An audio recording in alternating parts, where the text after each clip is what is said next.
Good morning. This was not a part of my life plan here, this boot that I've got on. In fact, this happened just a couple of days ago, and as I think a lot of you have been coming up and asking me the question, what happened, Dan? And I've been trying to come up with just a great story. I had some people tell me, all right, say it was skydiving, and you guys showed up early, you did the skydiving, and this happened. Somebody came up with the idea of that I was saving a client from a bear that here in Sun River.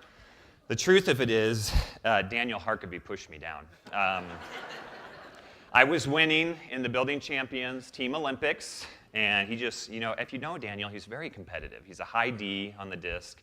And no, actually, this potato sack race, I got about 35 feet out.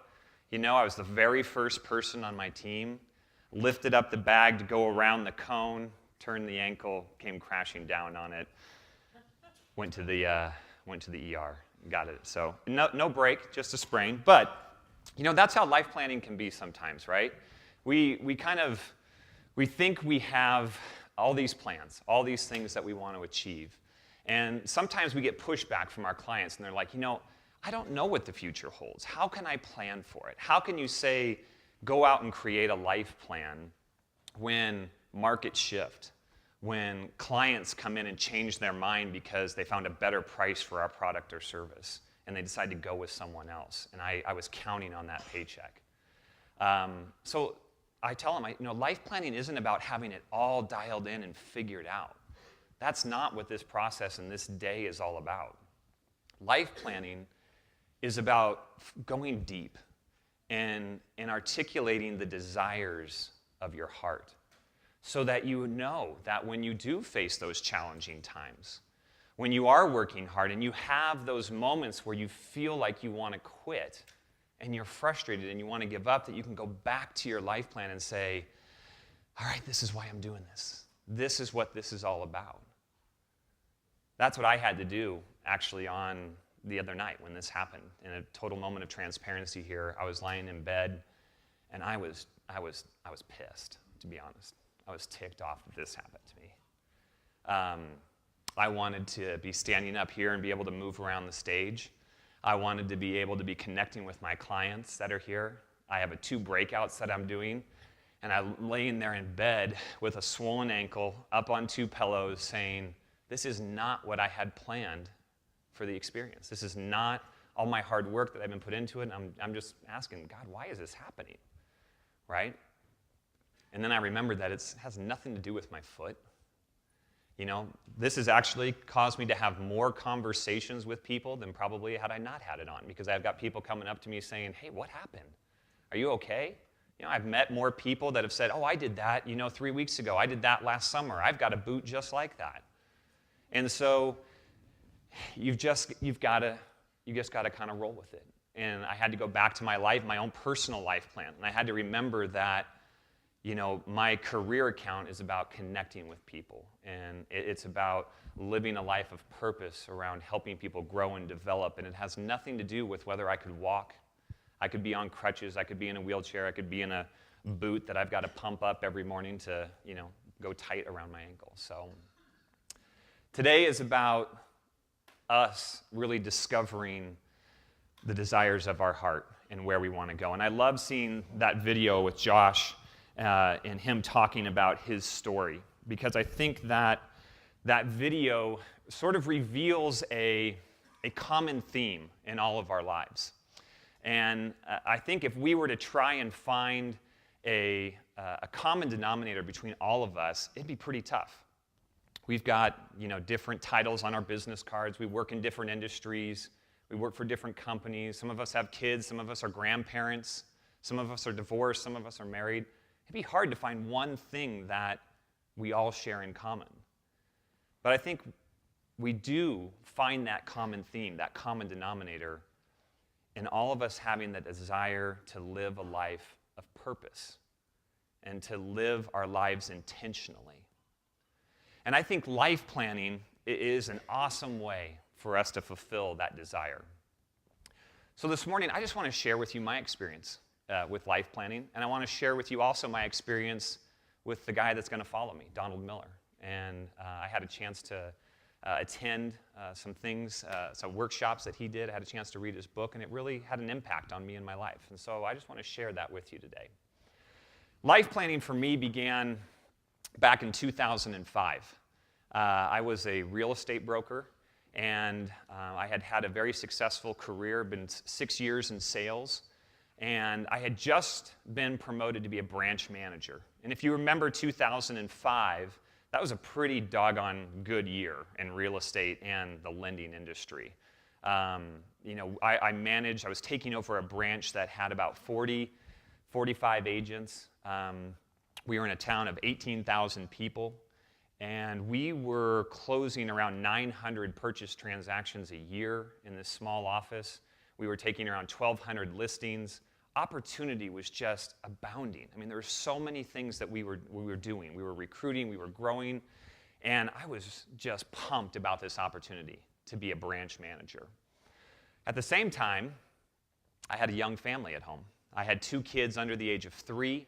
I had a wife that had stopped working so she could stay at home with the kids, and I felt pressure to do everything that I could at work to make sure that I could maintain that quality of life for my wife and my kids. But in reality, what started to happen was that I started being guided by the almighty dollar versus my purpose in my life and the people that were most important to me in my relationships. And I started believing that life was a zero-sum game. That really became my mentality. That I believed that as I gave to work and as I wanted to increase my income and grow my market share and recruit more people, that I had to take away from family time in order to do that. I couldn't have both, and that was just what guided me. So what I did was I missed date nights with my wife so I could go show property to clients. I forgot about important events for my kids because I was staying late working so hard. And it kind of came to a head on my daughter's 3rd birthday, and my wife had told me, she said, Dan, all I want you to do is get Emma's birthday cake at Costco. Okay, I'll plan the whole party. On Saturday, though, just have the cake, be ready, show up, be engaged. Right, real healthy. You can see that kind of communication. And so she knows where I'm at. And so I'm like, no problem, babe, I can do this. Well, Saturday morning, about 3 a.m., all of a sudden I sit up in my bed and I'm like, oh no. And my hands just go to my head and I just am like, oh God, I forgot the cake. I worked all week, didn't even think once about my daughter's birthday on Saturday. And I'm sitting there and I go downstairs and I am just thinking, I'm gonna bake a cake, right? I am gonna bake a cake, I can do this. This is the high D in me coming out saying anybody can bake a cake, and so I open up the refrigerator door and I'm thinking I'm gonna get all the ingredients out, not even knowing what the ingredients should be, and there's the cake. My wife had gone to Costco, she'd picked up the cake, it said, happy birthday, Emma. And that was just a moment for me that was just like, who have I become? At what point did I say life was all about me working and me, increasing market share and increasing my income and going up the corporate ladder? And I said to my family, you guys will be just on the side. You guys will be an afterthought. You guys will be that where I think of you randomly at 3 a.m. in the morning and have regrets. And so I found myself exhausted. I was frustrated. I had strained relationships in my life. And that's where my coach at Building Champions, that's when I got into coaching. And my coach, Barry, he transformed my way of thinking around this whole idea of life and business. And, Daniel used the term, I think, personal leadership precedes team leadership. When Barry and I talked about it, how he kind of talked to me about it, he said, Dan, professional leadership is always preceded by team leadership. If you want to have on-purpose living, if you want to be a purposeful leader, you have to live your life on purpose. And so he helped me. He walked me through that life planning process. He helped me to identify those key areas and those key relationships in my life. And I wrote out a vision. I wrote out a purpose for them. I committed to certain actions that I was going to be doing, and I was a little hesitant at first, just like Josh said. I wasn't as wanting to throw up or anything because I was at a breaking point, right, where I said something's got to change, and it did. I can honestly say that life planning saved my marriage. I can honestly say that life planning has made me a better father.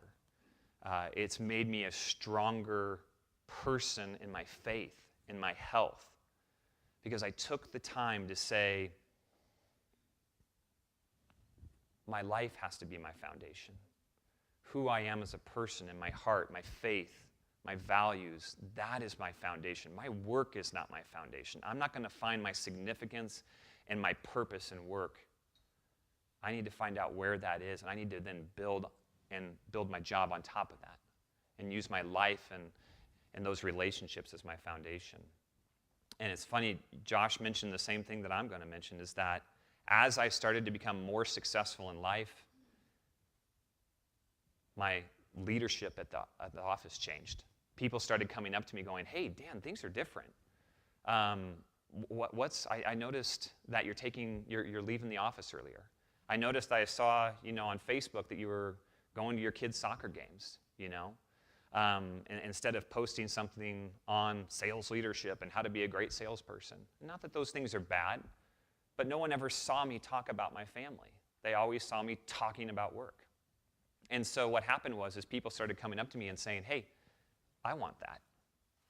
Tell me what you're doing. How are you having that relationship with your wife? How are you being more purposeful like that?" And it gave me an opportunity then to start reaching out to my team in a totally different way. So fast forward 5 years. Marriage is better. Relationship with family members is better. I'm better. I'm healthier physically, mentally, emotionally, spiritually. And I'm starting, though, to kind of ask myself the question, is this my calling? Is this where I'm supposed to be?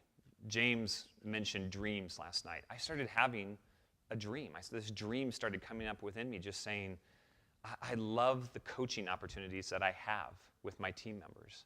I love being able to engage them, to coach them, to talk about what's going on in their life, to help them go to new levels of success. And I started asking myself the question, is this where I'm supposed to be? And I talked about it so much that a friend of mine was like, "Dan, enough. You have got to figure out what's going on here." And so he hands me this book called A Million Miles in 1,000 Years by this guy, Donald Miller. Daniel likes to refer to it as 1,000 miles in a million years, but it's actually 1,000,000 miles in 1,000 years. And he says, Dan, I want you to read this book.